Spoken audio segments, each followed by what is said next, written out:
On the day the college football season officially wraps up, we are here to remind you that recruiting, it never ends. We are on to the 2025 class, and now the number one player is off the board. Quarterback Bryce Underwood says that he'll be playing his ball in the Bayou, but it is January, so could a teenager change his mind at some point in the next 11 months?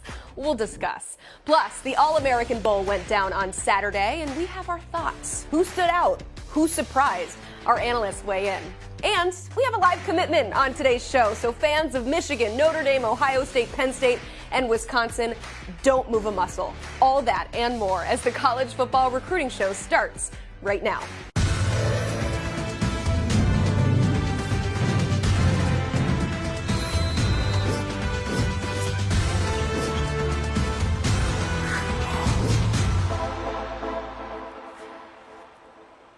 You are taking a live look at Milford, Connecticut, where it is about to feel like Christmas for one lucky school. 2025 safety Ethan Long is getting ready to make his pick. That's where it will all go down at the end of the show. One school I forgot to mention, UCLA, also in the mix. Speaking of, the Bruins are back alongside Blair and Gulo. I'm Emily Proud. A reminder to submit your questions in the chat. The only way you access said chat is by subscribing to the 24/7 Sports YouTube channel. Also, please like this video so we know that you're watching. You hit that like button, we're going to hit the headlines because the number one player in the 2025 class is officially spoken for. Quarterback Bryce Underwood committed to LSU over the weekend. Now, Tigers fans are hoping that he is the future at that position, but Blair, what say you? Well, Emily, LSU quarterbacks have won 2 out of the last 5 Heisman trophies, and Bryce Underwood has the type of talent to get an invite to NYC in the future. Tremendous tools and traits for the position, and should be able to help LSU attract more talent in 2025. Whew, love to hear it. We got another commitment, though, out of the 2025 class we got to talk about. 4-star linebacker Zadrius Rainey-Saleh picking Washington. Blair, today is a big day for the Huskies already, but as it pertains to this edition, what does it mean? It's monumental. Emily, do you know what Nebraska, Oregon, Ohio State, and USC have in common? Well, they've all signed at least one number one ranked player from the state of Washington since the Huskies last did so in 2018. That was Kyler Gordon. This is going to be a nice recruiting class for Washington as the dividends are going to be paying off for this national championship game run. Oh, yeah. Got to parlay that into some wins on the trail. Already starting. Meanwhile, in portal news, Malachi Nelson has found a landing spot after transferring away from USC. The 2023 5-star quarterback committing to Boise State. What do you think of this fit? It's a fresh start for both sides, new staff, new quarterback. And as funny as it may sound to say that about a freshman quarterback, I think it's going to be very good for Malachi Nelson to get away from Southern California, away from his comfort zone, and I think that could help him untap some of that potential that made him a 5-star recruit a couple years ago. All right, finally, future Minnesota safety Coy Parrish wins MVP honors at the All-American Bowl on Saturday. He recorded an interception, 2 pass breakups, a punt recovery, and a tackle for loss. So let's keep up the All-American Bowl talk and welcome in our friend and in-game analyst extraordinaire for the All-American Bowl, Brandon Huffman. Huff, I see you didn't bring your little area with you. I liked your stand. It made you feel very important because, of course, you are. But there were a lot of elite players from top contenders all around you, and yet it was the Minnesota signee who stole the show. So you heard that stat line, but in your eyes, Huff, what did Coy Parrish do to stand out on Saturday? Well, I mean, he had an interception. He had a block punt. I mean, he was all over the place. I know Midwest guy Alan True has been singing his praises for a long time, for a year probably. And then when Andrew Ivins joined the selection committee, he pushed to get him invited. Both of those guys look like geniuses on Saturday with Parrish just starring. I mean, you watched them all week in practice, and you saw what you saw on Saturday in the game. You saw it all week in practice. There's some guys that have a good week in practice. Maybe they don't do anything during the games or vice versa. They don't do a lot in practice. and then they performed in the game. Well, Coy did it all week long in San Antonio. And if you're PJ Fleck, you had to be thrilled that not only are you getting his talent to come there, but that one of your players in this game, they had 3 signees in this game, one of your players earns MVP honors over a loaded field. So he really put not just his own play on notice, but he really gave Minnesota kind of a shot in the arm after they won a bowl game with a 5-7 record. PJ Fleck needs that good news, and he kept it going with Coy's MVP on Saturday. I know all of our guys at 24/7 Sports that come up with the all-freshman team for next season will have Coy Parrish on that list. He was really, really good all week, and it's impressive because that's a player that maybe doesn't come in with the type of fanfare, the type of buzz, or maybe the notoriety that some of these 5 stars or upper high 4 stars would. But Coy Parrish proved it on Saturday that you don't have to come from a big city, a big program, or going to play at a big university. Obviously, Minnesota is a Big Ten school, but he's going to be able to go in there and compete and make an impact right away. There were some comparisons thrown out to a player like Cooper DeJean, who made a huge impact at Iowa, and that's maybe a really good way to kind of look at him and say, okay, Coy Parrish can go up to Minneapolis and be that type of star power player for the Gophers. Yeah, star talent out of Esco, Minnesota. And yes, I will answer the question. He was an Eskimo, the Esco Eskimos. I absolutely love that. We'll see what he does at the next level. Meanwhile, this class of wide receivers has been deemed one of the best ever, and that was very apparent on Saturday. You got Clemson's TJ Moore putting up numbers, Ohio State wide receiver Jeremiah Smith, he got into the end zone first, Jordan Shipp, Ryan Wingo. I could continue on, but Blair, you are the analyst here. How did the wide receivers impress in San Antonio?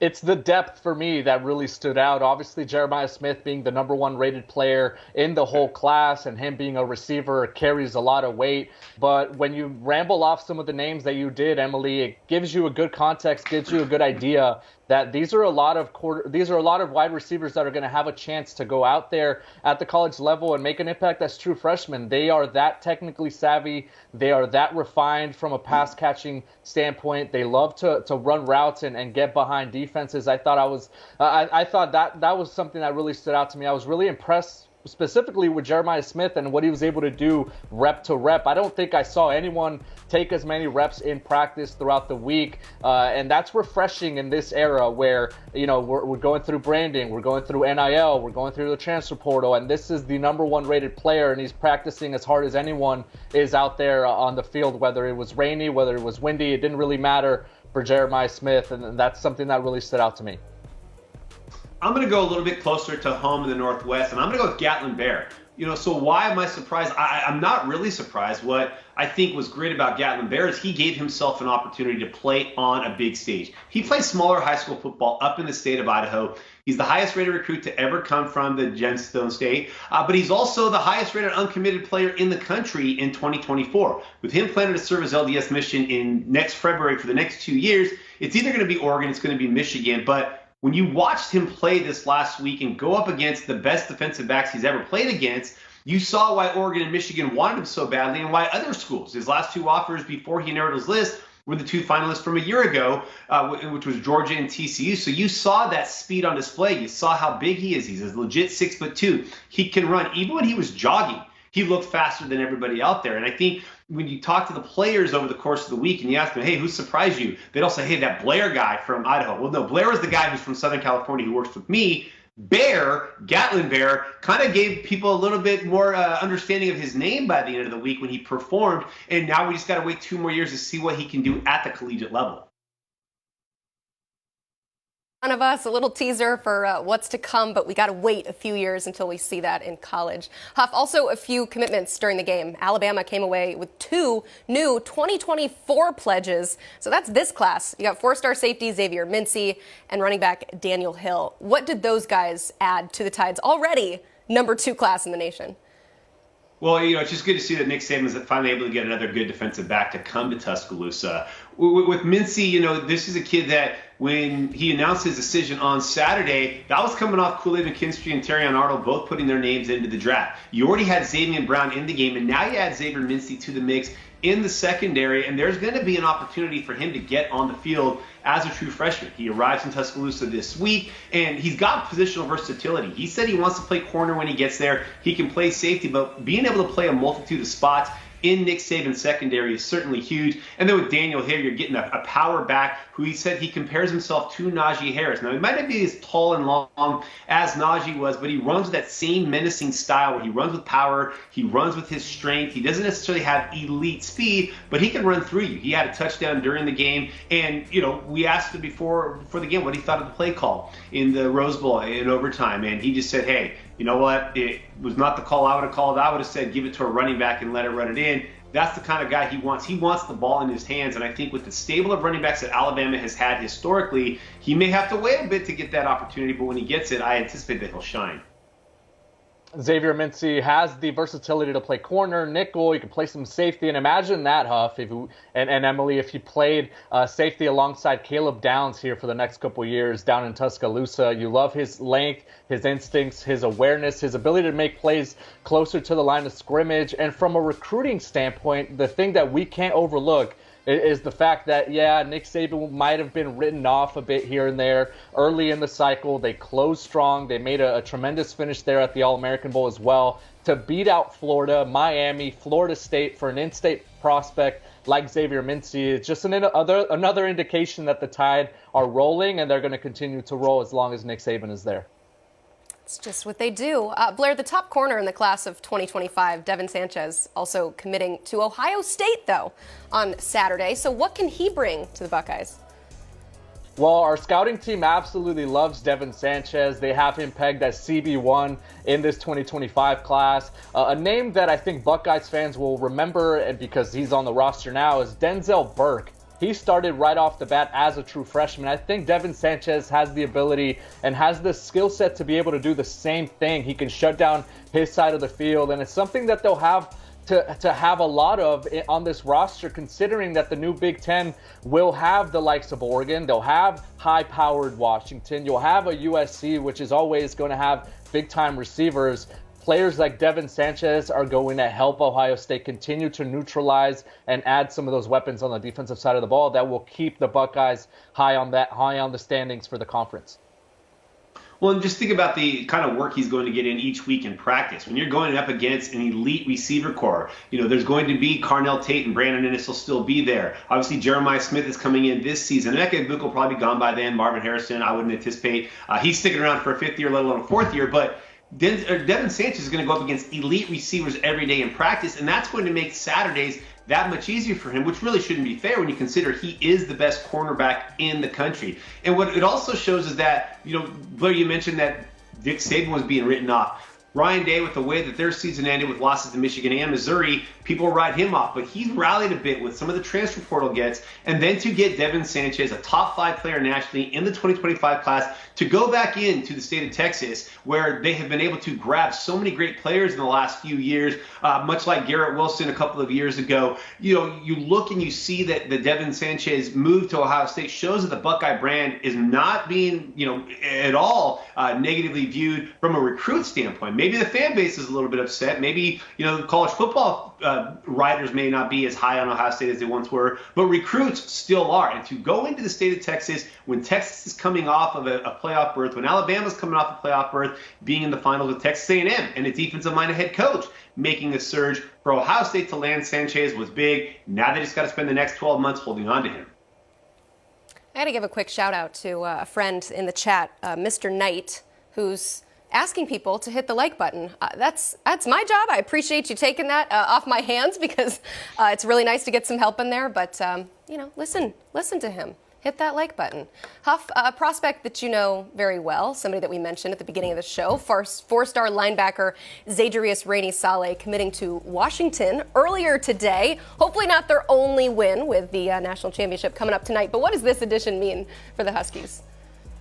Well, this is huge on a couple of levels. It has been 6 years since the Huskies signed the #1 player in the state of Washington in a recruiting class. You got to go back to Kyler Gordon in 2019 when he signed, or 2018, even before that, when he signed with the Huskies. Now he plays for the Chicago Bears. But that's been a problem for Washington, whether it was the end of the Jimmy Lake or the Chris Peterson era, the entire Jimmy Lake era, and the first two classes. In fact, in 2024, the Huskies didn't even sign one in-state player. Well, now they start 2025 off with a bang in-state by getting the #1 player. How big is this, Emily? On Saturday, Zagreus was actually going to be in San Antonio to announce his decision after Devin Sanchez, and Florida State was likely going to get the hat pulled from that mix. But over the last couple of weeks, he started to back off that feeling of Florida State after he took an unofficial visit there in November and started feeling the hometown Huskies. Now they're playing for a national championship in mere hours, and they go into that game already holding on to a commitment from the #1 player in the state, which is huge for Kalen DeBoer and his staff as they try to reestablish some of the recruiting ties in state that were frayed a bit from Jimmy Lake. He has done yeoman's work, and him and Courtney Morgan, the general manager, done a great job of cleaning up the football on the field and have them playing for a national championship. But more importantly,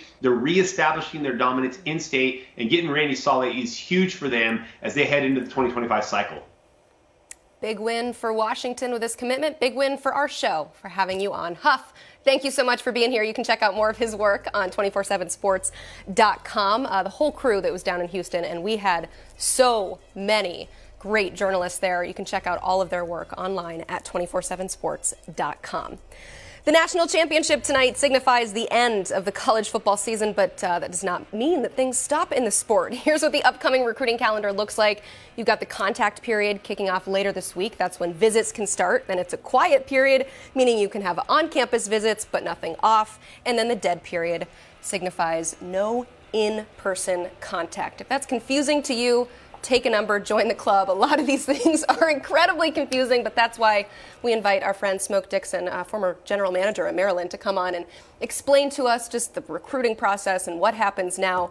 But we're doing something special today. What are we calling today's discussion? Free Game Monday. We're going to give it to them raw, uncut, get rid of the gray, keep it black and white, to the point, no answers. Will never get answered if you don't ask the right question.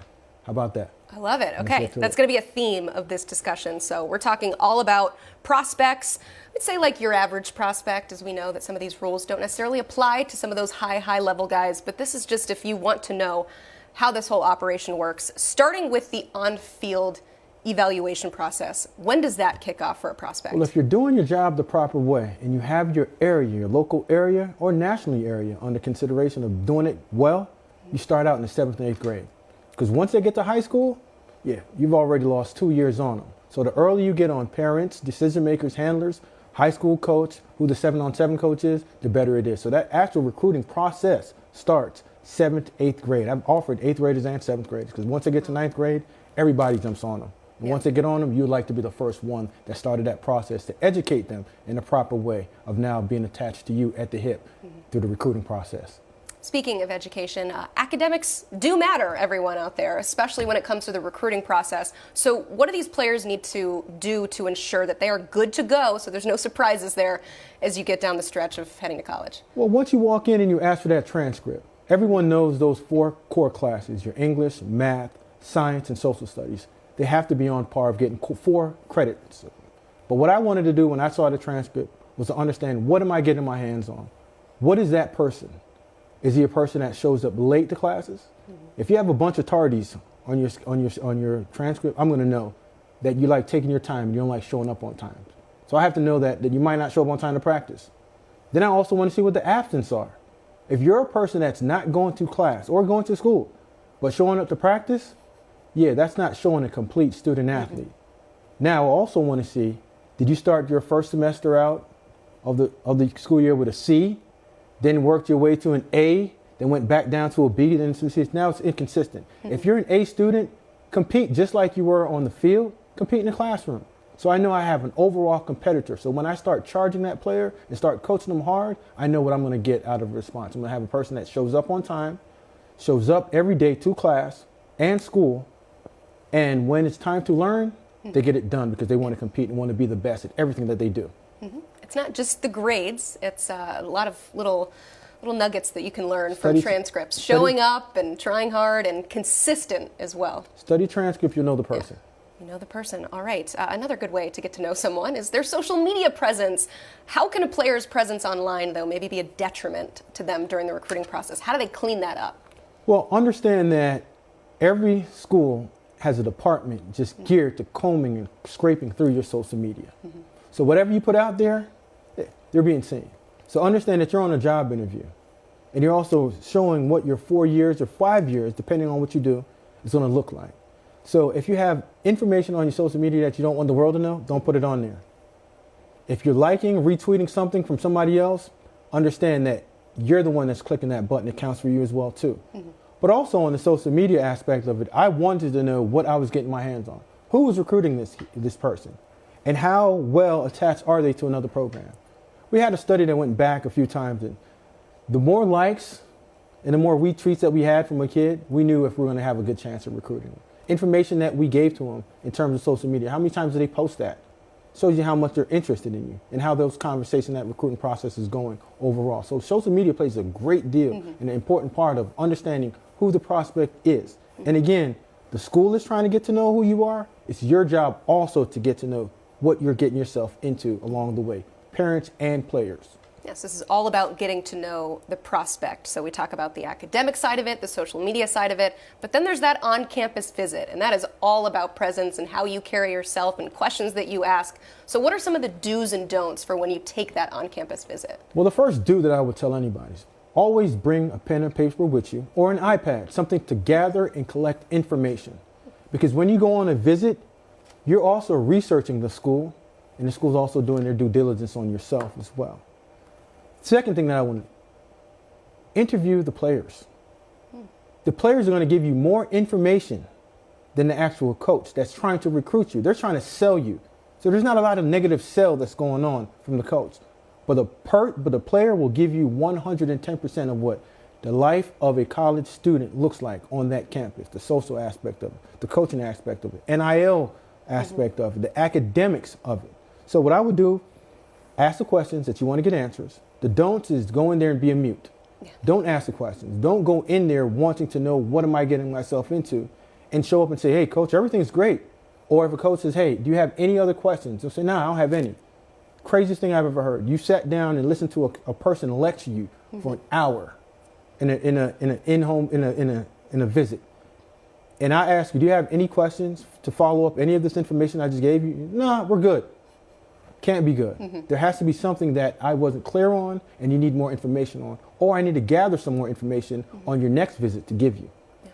Sounds a lot like a job interview. Be prepared to ask questions as the interviewee, not just the interviewer. So once those offers go out, there's confusion sometimes about what is a committable offer versus a non-committable offer. And to some people watching, they may have heard that term for the first time, just assuming that all offers are committable. So how would you suggest that prospects navigate that confusion? The first thing that you want to remove is assumption. Don't assume something. Ask the questions that you want to get answered. So let's play the rollout. You're on campus. You're a high 5-star, 4-star prospect. I come home and say, Emily, I'm going to offer you a scholarship. You'll say, wow, thank you. No, the next question you say, okay, coach, I appreciate that. I'm excited. I thank you for doing that, for giving me the opportunity to come to your school. But is that offer a committable offer? And that coach should either say, yes, it is, or it's contingency on if you show up to our camp, run and do A, B, C, and D, or say, hey, I'm going to make sure that this can be a committable offer after your 4 games. But if you don't ask that question if it's committable or not, you don't know. Second, I would also say, listen, is it okay if I sit down with your head coach to see if that offer is coming from the man in charge other than a staffer or assistant coach? Because assistant coaches offer 50 to 100 kids. The head coach is only want to know which one are we taking. So when I go in front of the head coach and say, coach, I'm ready to commit today because Coach A just offered me a scholarship. Is it okay? You're going to get your answer right then and there. The worst thing you can do is walk off of that campus not understanding is this a real or fake offer. Because once we're in business and once we're in this relationship of getting to know each other from the 9th grade on, yeah, everything I'm telling you is real. It's positive. It's going to help you out because I want this relationship to go on because at some point we all know the business of college football right now. Someone's going to come out and offer you $1 more than I can. Yeah. But if our relationship is strong and you understand what I'm doing for you is to educate you and make you be the best person that you possibly can be, yeah, you're going to turn that $1 down and say, no, I'm going to stick around with Smoke because Smoke got my best interest in his hand. So an offer could just mean that we're showing interest, but you have to ask that follow-up question, is this committable? Ask the question, you'll get the answer. If you don't ask the question, you'll get strung along for that journey how long as they want to. Yeah. And also you have to remember, when you are a recruit, you're one of many. And it's like playing musical chairs. If there's 4 chairs and I offered 5, understand that, hey, listen, there's going to be odd man out. And I'm going to let you know off the top, if 4 of those people call before you do, yeah, those chairs are taken. But I'm also going to give you the grace and the respect of calling you and letting you know that, hey, listen, it's now off the table. You need to proceed on to the next school. And that's just doing fair business. Because we all know with this transfer portal, business is not over on the first signing. I got to see you at some point else down the road. And I want to do fair business with you. So not only can I sell myself to you, but you might have a younger brother, a cousin, a friend along the way that if I treated you right, they're all sending back to me. Sounds like the gist of this is to ask a lot of questions and assume nothing. Perfect. Right? If we got anything out of this, ask questions, assume nothing. Okay. Well, we will wrap with that. Smoke, thank you so much for the great discussion. As always, you can check him out on the 24/7 Sports YouTube page. That is where he blesses us with all of his great advice from the perspective of a prospect to the perspective of a general manager. Our next guest is one of the top players in the state of Connecticut. The dual sport athlete is also a standout on the basketball court, but we are not here to talk about hoops. We are here to find out where safety Ethan Long is going to play his college ball. So let's tell you a little bit more about the player. He is the 34th ranked safety in the whole country, a top 5 player in his state of Connecticut, and a member of the 2025 class. His finalists are as follows: Michigan, Ohio State, Notre Dame, Wisconsin, Penn State, and UCLA. He's got a lot of great options. Blair, before we bring him on, though, I got to bring you back on to tell us, what kind of player is Ethan Long? Emily, his last name is a bit of a cheat sheet. He's long, he's lengthy, he's a player with high physical upside. You pop on the tape and you see his arms kind of dangling below his knees. You see that he's going to have some of that ability to grow and get bigger and physical. And I love what he's able to do near the line of scrimmage as well. When you factor in what modern college football offenses like to do, they like to spread the ball around. They like to get the ball to the running backs in the flats. He's going to be able to neutralize a lot of that with his ability to cover in space. But the basketball background is another thing that stands out, because he can go up there and get the football at the catch point, and also with his length really eliminates those passing windows. So a very versatile, high upside physical prospect that's going to make one of these schools very, very happy. All right, let's waste no more time. Without further ado, let's welcome on Ethan Long. Ethan, I first want to ask you, just how has this process been for you? First, I'm so blessed to be in this situation. I couldn't be happier, and I'm so happy that everyone's here, that my mom, dad, and brother are here by my side, like always since day one. And I'm so blessed and grateful for God and what He has done for me. Ethan, you mentioned your family. You're surrounded by them right now. In what ways have they helped you navigate through this recruiting process? They have been by my side forever, and they really have the best advice. I know I always go to them. I have no hesitation to go to my brother, my dad, or my mom with questions about my future, because they know me better than myself, they said. And it's just amazing. They always make me smile. They always bring me up, and they always put me up. So I love it. Okay, Ethan, you have the floor. Tell us where you're headed to play college football. So as I want to say, like I said before, first and foremost, I want to thank God for putting me in this situation. I want to thank the Brunswick community. My coach, McGillicuddy, he's put everything on the line for me, put all heart into this thing, and I'm so grateful for him. Coach Stan, my defensive coordinator, for everything he has done. He's just making the defense around me, letting me play my game. And then of course, Coach Lett, Coach JDB, my DB's coach, putting me to work every practice. It's been amazing. The St. Joe's community for everything they've done for me, starting my high school career. My friends and family, they're all here behind the camera, and I just couldn't be more happier that they're here. And With that being said, for the next 3 to 4 years, I'll be taking my talents to the University of Notre Dame.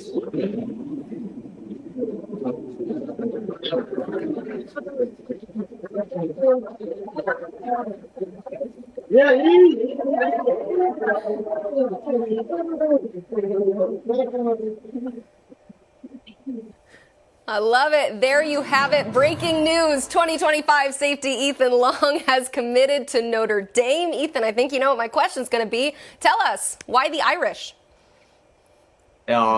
Like they say, Notre Dame, you don't choose Notre Dame chooses you. And every single time I step foot on that campus, my heart just feels like I'm home, and I just feel so welcome, and they took me in right away. Coach Freeman, Coach O'Leary, Coach Golden, the whole staff, they're building something special over there. And if you can't see it, just know that we're on the rise, and they really do. They take my family as well. They take me and my family. They took us in, and they really showed a lot of love, and they did everything right and exceeded my expectations. A versatile athlete, can play some safety. We've seen some of the basketball stuff as well. But in your own words, Ethan, what are the Fighting Irish getting in Ethan Long? You're going to get a kid that's going to work his butt off day and night. You're not going to see me stop working. I'm going to be in the classroom working working hard, on the field working hard, in the gym working hard. You're not going to see me stop, and that's all. You're going to get everything out of me. I love it. Our YouTube chat is going nuts right now. I see a lot of green, a lot of clovers there. Fans are psyched that you are joining their squad. So what is your message to those fans watching right now? Yeah. To all the fans out there, to everyone else that's been there watching me, just know, go Irish, and we're gonna bring a natty home. We're coming. I love it. You heard it here, Ethan. A huge congratulations. I know it took a lot to get to this day, and thank you so much for allowing us to be a part of it. Go celebrate. I will. Thank you so much. All right, for more on this edition to Notre Dame, there's really only one phone call that we make, and it is to Tom Loy of IrishIllustrated.com. Tom, a lot of smiles there, a lot of excitement in the chat right now for the Notre Dame fans. Tell them, how does Ethan Long fit into this defense? Yeah, I can tell you the entire Notre Dame staff is going nuts right now. They were super excited to get this kid on campus over the summer when he was working out. I guess it was spring when he was working out, and he impressed, and he showed up exactly what we talked about earlier with Blair, like his length, his athleticism. He's long. He's instinctive. He high points the football. There's just so much to like about him. He really does play fearless, which may be my favorite trait about the kid. So super intrigued by him as a player. He's a phenomenal kid. Like, as you get to know him, I'm sure you guys just figured that out just talking to him. But he's an outstanding fit at Notre Dame. O'Leary's fired up. Al Golden, Marcus Freeman, they're all excited. I guess the only intriguing thing moving forward is that, how big is this kid going to get? I know he's close to 6'3" now, but does he fill out? Does he get to 200, 220 pounds? Is he potentially a linebacker at the next level? It's just all going to be up to him. But either way, Notre Dame's adding to their defensive class, and it's a big time get. And if that happens, Tom, I think he's well suited to do that, given those physical traits and his fluidity as a cover player that can do some things inside and outside the box. Notre Dame also made a splash over the weekend, getting Christopher Burgess Jr. at the All-American Bowl, adding to their very star-studded and talented 2025 class. What does Burgess bring to the table defensively for the Irish, Tom? Man, another great kid, 6'4", 240 pounds, an outstanding kid, was kind enough to give me quotes on the Notre Dame commitment just prior to kickoff. I know he was keeping it really quiet. In fact, he didn't even tell Marcus Freeman and all those guys ahead of time. They found out when we all found out. So, but as a player, you're looking at a versatile guy who can play off the edge, can play in the interior of defensive line. He's got violent hands, a true nasty streak. Nice kid off field, but on the field he's got a nasty streak. He's an edge. Got an edge to him. He's super quick, very athletic, more athletic, I think, than some people realize. And honestly, he's a better football player as a junior than he was as a sophomore, which is exactly what you want to see. So there's clear continued growth. So I think everybody's really fired up to see what he does as a senior. Certainly, and we are fired up to have you on the show. So thank you, Tom, so much for your analysis. As always, you can check out more of his great work on irishillustrated.com. You can read all about this commitment, all about the weekend's commitments, and of course, what's to come in the off season. I know I'm not supposed to say that word in this building. There's somebody else that sits at this desk that doesn't like it. But Blair, we are staring down the barrel of a long off season. But before we get there, real quick, what's your national championship pick for tonight? Who you got? Give me the Huskies. I think if they fall behind, they have the offense to be able to do that. I don't know if we can say the same thing about Michigan, and what a send-off it would be for the Pac-12, West Coast football forever, Emily. Man, just the storylines in this game alone are just absolutely nuts. I'm also picking Washington. I'm just picking offense. We saw it work. I know we're trying to make all the comparisons to LSU in 2019, but when you have that kind of weaponry, it doesn't matter what kind of defense you have. I'm picking offense. All right, we'll see what happens, and we'll see you on Thursday. For Blair and Gulo, I'm Emily Proud, and this is the College Football Recruiting Show.